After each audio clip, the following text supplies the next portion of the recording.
కాంగ్రెస్ అగ్రనేత పార్లమెంటరీ ప్రతిపక్ష నేత అయినటువంటి రాహుల్ గాంధీ గారి నిర్ణయం మేరకు దేశంలోనే తొలిసారిగా కులగణన చేపట్టి బీసీలకు 42% రిజర్వేషన్ కల్పించడానికి ఇచ్చిన మాట ప్రకారంగా తీర్మానం చేసి కేంద్ర ప్రభుత్వానికి పంపించడం జరిగింది. దాన్ని తిరిగి అసెంబ్లీలో ముక్తఘట్టంతో ఏకఘట్టంగా అన్ని పక్షాలతో ఏకగ్రీవంగా ఆమోదించడం జరిగింది. దాన్ని గవర్నర్ గారి దగ్గర కూడా పంపించడం జరిగింది. అఖిలపక్ష మీటింగ్ కూడా పోతున్నా ఉన్నది. కావున ముఖ్యమంత్రి రేవంత్ రెడ్డి గారు రెడ్డి అయినప్పటికీ వారు బీసీలో ఉన్నటువంటి ప్రేమతో బీసీ ఒక పక్షపాతిగా వివరిస్తున్నటువంటి వారికి కృతజ్ఞతాపూర్వక ధన్యవాదాలు తెలుపుతా ఉన్నాము. అలాగే పిసిసి అధ్యక్షుడు మహేష్ అన్న గారికి, మన గౌరవ మంత్రివర్యులు పొన్నం ప్రభాకర్ గారు కీలక పాత్ర పోషించి బీసీ బిల్లుకు ముందు పోయినట్లు చర్యలు తీసుకున్నందుకు వారికి ప్రత్యేకంగా ధన్యవాదాలు తెలుపుతా ఉన్నాను. అలాగే మన విప్ అయినటువంటి వేములవాడ శాసనసభ్యులు ఆది సీనన్న గారికి, మన యొక్క ఇన్ఛార్జ్ అయినటువంటి కేకే మందరన్న గారికి కూడా కృతజ్ఞతలు తెలుపుతా ఉన్నాము. ఇది దేశవ్యాప్తంగానే ఒక చర్చనీయమైనటువంటి సంబంధమైంది. 2 సార్లు జంతర్ మంతర్ దగ్గర కూడా నిరాహార దీక్షలు చేయడం జరిగింది. ఈ యొక్క ఉధృతిని తట్టుకోలేక కేంద్రం కూడా కులగణన చేపట్టాలని నిర్ణయించినటువంటి సందర్భంగా మా యొక్క ప్రభుత్వ పెద్దలందరికీ క్యాబినెట్కు కృతజ్ఞతలు కావున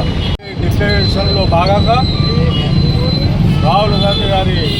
ఆలోచన మేరకు రాష్ట్ర ముఖ్యమంత్రి శ్రీ గౌరవ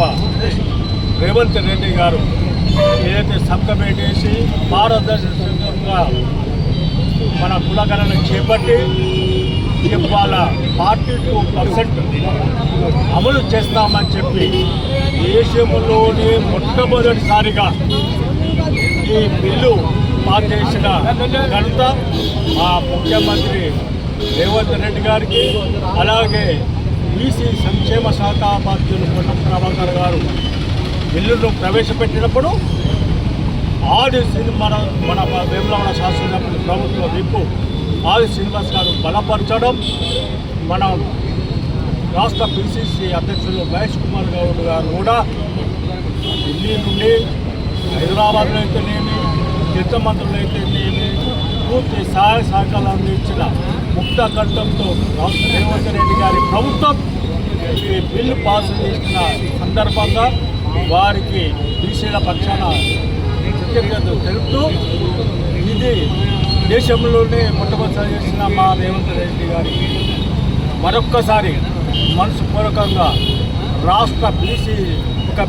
బిడ్డగా వారికి కృతజ్ఞతలు తెలుపుతున్నాం. మరో మైలురాయి, మరొక చరిత్రాత్మకమైనటువంటి ఘట్టం. గౌరవ ముఖ్యమంత్రి రేవంత్ రెడ్డి గారు గతంలో మనకు మొత్తం కులగణన సర్వే చేయించి ప్రజాప్రభుత్వం ఏర్పాటైన తర్వాత రాహుల్ గాంధీ గారి యొక్క దేశంలో మొత్తం పాదయాత్ర చేసినటువంటి సందర్భాన్ని పురస్కరించుకొని ఈ దేశంలో ఉన్నటువంటి అత్యధిక సంఖ్యాకులైనటువంటి బీసీలందరికీ కూడా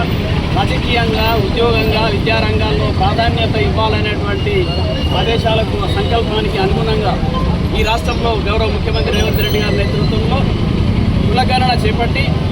దేశానికే ఆదర్శంగా నిలిచినటువంటి మన తెలంగాణ రాష్ట్ర ప్రజాప్రభుత్వం గౌరవ ముఖ్యమంత్రి రేవంత్ రెడ్డి గారు, మన బీసీ సంక్షేమ మంత్రి గారు పొన్నం ప్రభాకర్ గారు, మరి మంత్రివర్గం ఈ క్రమంలో మరి ఇప్పుడు ఎలక్షన్ హైకోర్టు ఆదేశాల మేరకు ఎన్నికలు సెప్టెంబర్ 30 తేదీలోనే జరపాలనేటువంటి ఉద్దేశంతో ఆ హైకోర్టు ఆదేశాలను తూచా తప్పకుండా పాటించాలనేటువంటి ఉద్దేశంతో మరి మళ్ళీ నిన్న కేంద్రంలో వాళ్ళు రాజ్యాంగ సవరణ చేయనప్పటికీ కూడా ఈ రాష్ట్ర ప్రభుత్వం ప్రత్యేకమైనటువంటి జీవో తీసి ప్రత్యేకమైనటువంటి తీర్మానం చేసి ఈ ఇదివరకు ఉన్నటువంటి 50% రిజర్వేషన్ సడలింపు చేసి మరి 42%కి ఏకగ్రీవంగా ఆమోదం చేసి రేపు రాబోయేటువంటి స్థానిక సంస్థల ఎన్నికల్లో మొట్టమొదటగా ఎంపీటీసీ జడ్పీటీసీ ఎన్నికలు రాబోతున్నాయి. ఈ 42% రిజర్వేషన్ల అమలు మన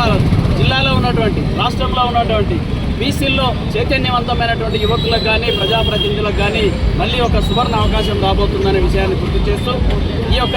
అవకాశాన్ని మంచి సద్వినియోగం చేసుకొని ఈ ఉమ్మడి జిల్లాలో 42% రిజర్వేషన్ల ప్రకారంగా మహిళలు కూడా 50% మహిళలకు రిజర్వేషన్ ఉంటుంది. ఆ రిజర్వేషన్ 50% చేసినటువంటి స్థానిక సంస్థలో చేసినటువంటి మన రాజీవ్ గాంధీ గారు చేసింది. ఆ క్రమంలో మరి ఇందిరమ్మను రాజీవ్ గాంధీ గారిని తలపిస్తూ రాహుల్ గాంధీ గారి యొక్క ఆదేశాల ప్రకారం ఈ రాష్ట్రంలో ఎస్సీ ఎస్టీ బీసీ మైనార్టీ వర్గాల యొక్క సంక్షేమమే ధ్యేయంగా అనేక సంక్షేమ కార్యక్రమాలు చేపడుతూ చారిత్రాత్మకమైన 42% రిజర్వేషన్ నిన్న అసెంబ్లీలో తీర్మానం చేసినటువంటి సందర్భంగా ఈ యొక్క చట్టాన్ని తీసుకొచ్చినటువంటి క్రమంలో గౌరవ ముఖ్యమంత్రి రేవంత్ రెడ్డి గారికి మరి ఆనాడు మనకు మేనిఫెస్టో రూపకల్పన చేసినటువంటి గౌరవ మన ఉమ్మడి జిల్లా మంత్రివర్యులు శ్రీధర్ బాబు గారికి, మన జిల్లా బీసీ ముద్దుబిడ్డ మరి